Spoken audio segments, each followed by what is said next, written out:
આજે તો આપણે ખેતરમાં નેદાવાની હતી તમાકુ. જય માતાજી, જય શ્રી રામ મિત્રો. તો હર હર તમારો ભાઈ 6:30 નીકળી ગયો કોલેજમાં જઈને આવી ગયો પાછો ઘેર. ભાઈ ઘેર આવીને આપણે ટિકટોક સ્ટાઇલમાં કપડાં બદલી કાઢ્યા અને કપડાં બદલીને ભાઈ તમારા ભાઈ છે દ્વારા આડો પડ્યો પણ આપણે જવાનું હતું ખેતરમાં, એટલે ઊંઘ્યા ના અને ફરી આપણે હા બુઝા લઈને નીકળી ગયા ખેતરમાં આવીને જોયું તો આપણે નેદવાનું કામ તમાકુનું ચાલુ હતું. ફરી આપણે ખેતરની જોડે રહીને થોડીક વારમાં નીકળી જઈએ રેલવે. તો મને રેલવે થોડીક નજીકથી જોવાનું મન થયું તો ફરી આવી ગયો રેલવેની પાટાએ, પણ સારું રેલવે જ ના આવી. તમારા ભાઈને કરામત ટુરલાન ફરી જો આપણે રેલવેથી આપણો ખેતરનો નજારો જોતા દેખાય તો દૂધિયાન તલાવડી અને ફરી ઉતરીને પાછો આવી ગયો નેચે. તો બધા નેદવાનો ટાઈમ થઈ ગયો તો પૂરો અને ફરી બધા જતા રહ્યા ઘેર અને ફરી આવી ગયો બીજા ખેતરમાં ઘઉં જોવા અને આપણા ઘઉં જોવા જોરદાર ઉગી ગયા છે.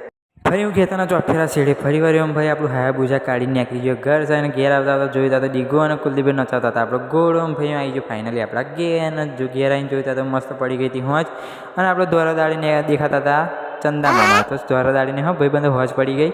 તો મળી આવું કાલના મિનિટમાં. તો આ બી ચેનલ સબસ્ક્રાઈબ કરી દો. Bye bye.